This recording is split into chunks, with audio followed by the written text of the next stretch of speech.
আমার আলোচনার বিষয়বস্তু হলো রমজান পরবর্তী করণীয় 10টি আমল প্রসঙ্গে।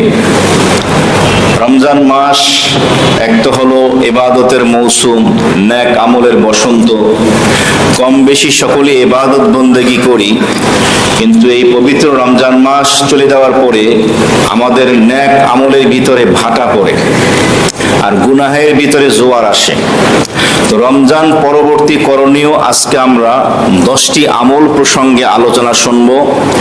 মহান আল্লাহ রাব্বুল আলামিন আমাদের সকলকে শুরু থেকে শেষ পর্যন্ত সবগুলো কথা ইখলাস ও বিনয়ের সাথে আমলের নিয়তে বলার এবং শোনার তৌফিক দান করেন, আমিন। রমজান পরবর্তী করণীয় 10টি আমলের মধ্যে হতে প্রথম আমলটি হলো বেশি বেশি দোয়া করা। কি করা? বেশি বেশি দোয়া করা। সলফে সালেহিন যারা ছিলেন, আমাদের পূর্ববর্তী বুজুর্গানে দিন, তারা রমজান চলে যাওয়ার পরে 6 মাস পর্যন্ত রমজান মাসে যত নেক আমল করেছেন, এই আমলগুলো কবুল হওয়ার জন্য দোয়া করতেন। এর পরের 6 মাস আবার দোয়া করতেন যে পরবর্তী বছরের রমজান যেন নেক হায়াত লাভের মাধ্যমে তৌফিক হয়। বলুন সুবহানাল্লাহ। তাহলে রমজান মাস শেষ হওয়ার পরে যে আমলগুলো আমরা করব, তার মধ্যে একটি আমল হলো বেশি বেশি দোয়া করা। দোয়া হলো এমন একটি আমল যে কোনো ব্যক্তি যদি দুনিয়ার জন্য দোয়া করে, তাহলে সেটাও আল্লাহ তাআলা তার জন্য ইবাদত হিসাবে গণ্য করে নেন। সুবহানাল্লাহ। কথা বুঝছেন? দুনিয়ার জন্য যদি আমরা দোয়া করি, চাচ্ছি দুনিয়া, এরপরও দোয়া কি হয়ে যায়? ইবাদত হয়ে যায়। এই জন্য হাদিস শরীফে এসেছে, নবীজি বলেন আদ-দোয়া হুয়াল ইবাদা, দোয়া হলো একটি ইবাদত। এই জন্য বেশি বেশি দোয়া করা, যাতে করে এই রমজান মাসে যত নেক আমল করেছি, এই সমস্ত আমলগুলো যেন মহান আল্লাহ রাব্বুল আলামিন কবুল করে নেন। বলুন আমিন। দ্বিতীয় নম্বরের যে আমল রমজান পরবর্তী করণীয়, সেই আমলটি হলো রমজান মাসে যদি কারো ফরজ রোজা কাজা হয়ে থাকে, তাহলে সেই রোজার কাজা আদায় করা। রোজার সাথে 3টি বিষয় আমাদের খুব স্মরণ রাখতে হবে। একটি হলো কাজা, একটি হলো কাফারা, আর একটি হলো ফিদিয়া। এই স্বল্প সময়ে এই 10টি বিষয় নিয়ে ব্যাপকভাবে আলোচনা সম্ভব নয়, এরপরও যতটুকু না হলেই নয় ততটুকু আলোচনা হবে ইনশাআল্লাহ। কাজা কাকে বলে? কাজা বলা হয় রমজান মাসের ফরজ রোজা, এক বা একাধিক রোজা যদি কারো ছুটে যায় কোনো ওজরের কারণে, যেমন মা বোন প্রতি মাসের যে পিরিয়ড হয়, অসুস্থতা, এই অবস্থায় রোজা নিষেধ। তো যেই কয়টি রোজা ছুটে যাবে, রমজানের পরে একটি একটি করে সেই রোজাগুলোর কাজা আদায় করে নেবে। কোনো পুরুষ অসুস্থতার কারণে, বিশেষ কোনো ওজরের কারণে রমজান মাসের রোজা যদি ছুটে গিয়ে থাকে, একটি হোক, 2টি হোক, একাধিক রোজা, রমজানের পরে সেই রোজাগুলোর কাজা আদায় করে নেওয়া। আর 3 নম্বরে হলো কাফারা। কেউ যদি ইচ্ছাকৃত রমজান মাসের ফরজ রোজা, এক বা একাধিক রোজা যদি ছেড়ে দেয়, তাহলে তাকে কাফারা আদায় করতে হবে। আর কাফারা হলো, প্রথম মাসালা হলো কোনো গোলাম, ক্রীতদাস আজাদ করা। এটি সম্ভব না হলে একটানা 2 মাস 60টি 2 মাস রোজা রাখতে হবে। এটাও যদি কারোর জন্য শারীরিক দুর্বলতার কারণে সম্ভব না হয়, 60 জন মিসকিনকে তাকে খাওয়াতে হবে। এটা হলো কাফারা। গোলাম আজাদ করার প্রচলন বর্তমানে যেহেতু নেই, তাহলে দ্বিতীয় স্টেপ 2 মাস রোজা রাখতে হবে, 60টি রোজা রাখতে হবে। যদি সে রাখতে পারে তাহলে 60 জন মিসকিনকে খাওয়ালে হবে না। এটি হলো তার কাফারা। 3 নম্বরের যে বিষয়, সেটা হলো ফিদিয়া। কোনো ব্যক্তি যদি বার্ধক্যের কারণে, বয়সের কারণে অথবা অসুস্থতার কারণে তার শারীরিক কন্ডিশন এমন পর্যায়ে পৌঁছছে যে সে আর কোনোদিন সুস্থ হয়ে এই রমজানের রোজা রাখতে পারবে না, তাহলে তার জন্য ইসলামের বিধান হলো সে এক একটা রোজার পরিবর্তে ফিদিয়া আদায় করবে, 15 গম বা আটা বা তার সমমূল। সহজভাবে আমরা সদকাতুল ফিতর যেভাবে আদায় করি, 2 কেজি আটার যে দাম হয় একটু বাড়িয়ে দিলাম, এই যে 115 বা 20 টাকা, তো এই সদকাতুল ফিতর পরিমাণ এক একটা রোজার বিনিময় দেবে, এটা হলো ফিদিয়া।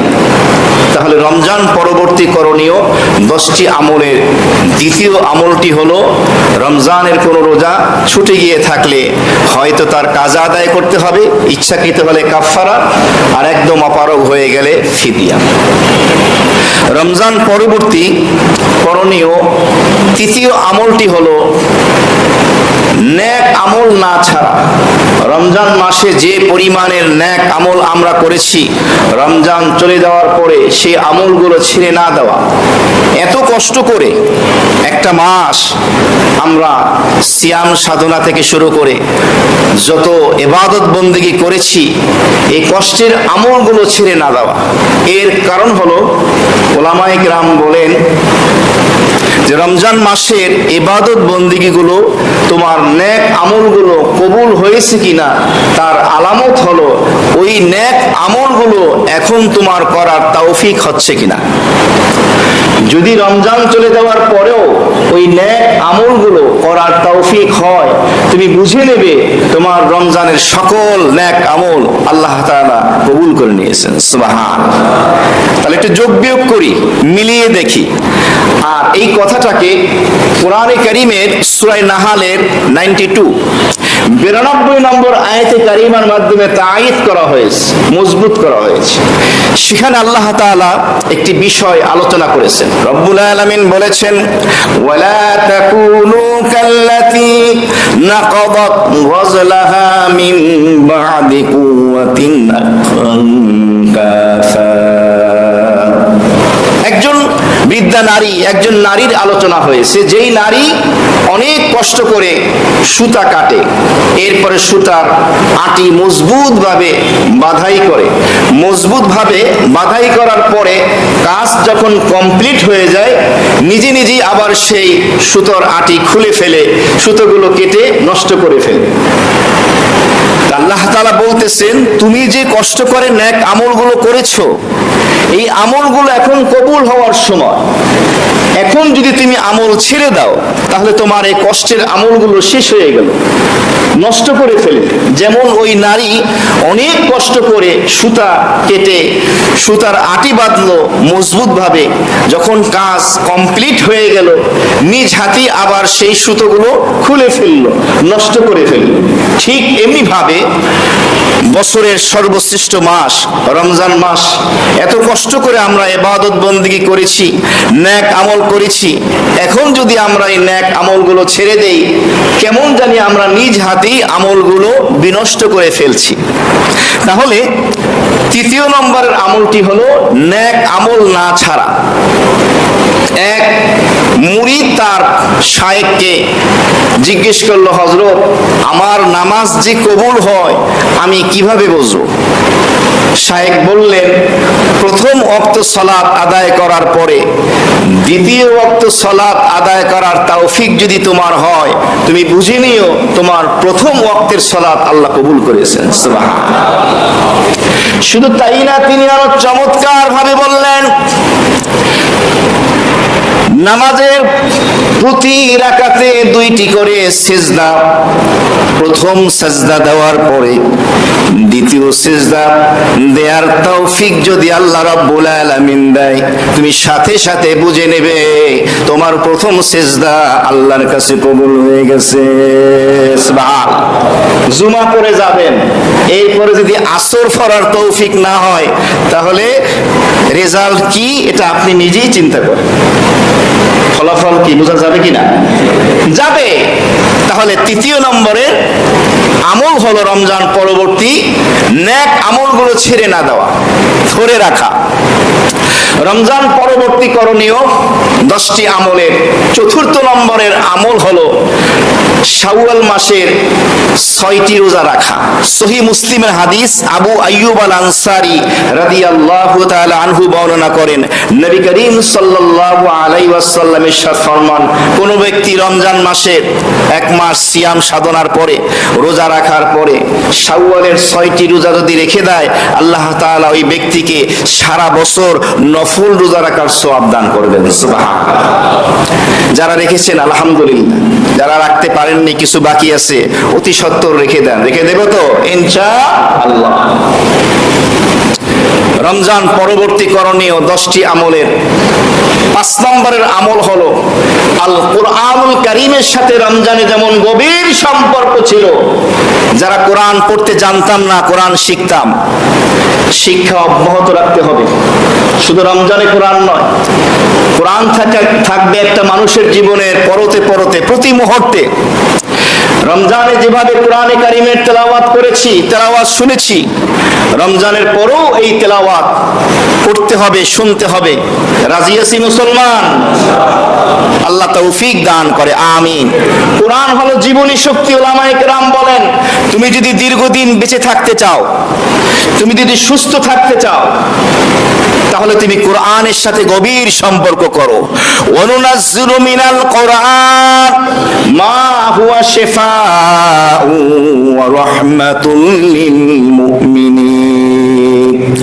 রব্বুল আলামিন কোরআনে কারীমে বলে দিলেন, এই কোরআনে মাজিদের মধ্যে মুমিন বান্দার জন্য যত প্রকারের ব্যাধি আছে, বিমারি আছে, সকল রোগ ব্যাধির জন্য উত্তম মেডিসিন আল্লাহ রব্বুল আলামিন নিজেই রেখে দিয়েছেন। সুবহানাল্লাহ। সকালে বিকালে দুপুরে রাতে, নামাজের ভিতরে নামাজের বাহিরে বেশি বেশি কোরআন তেলাওয়াত করা, কোরআন শোনা, শরীরের ভিতরে যত রোগ ব্যাধি আছে দূর করে দেবেন কে? আল্লাহ। কোরআন বেশি বেশি পড়া।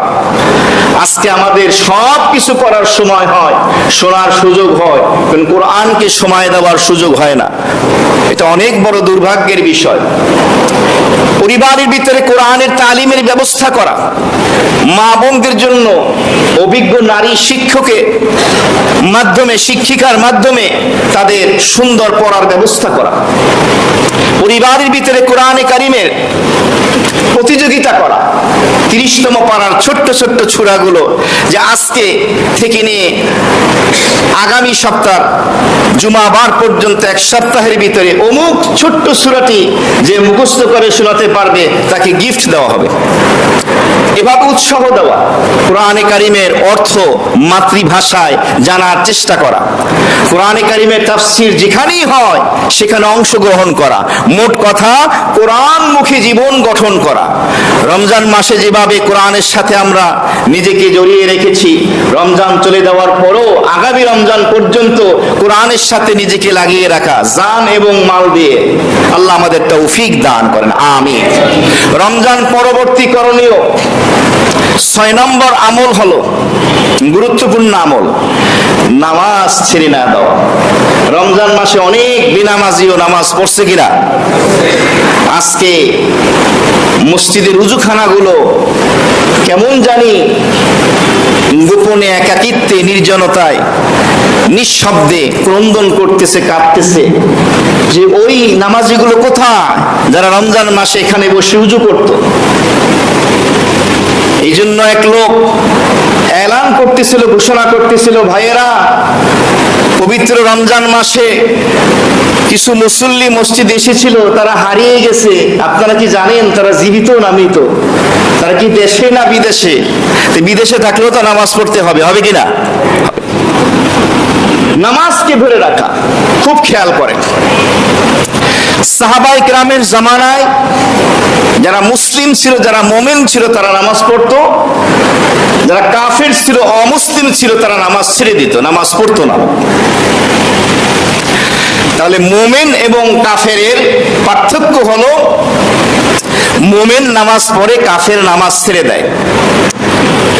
বাইনাল আবদি ওয়াল কুফরি তারকুস সালাত আও কামা ক্বালা সাল্লাতু ওয়াস সালাম।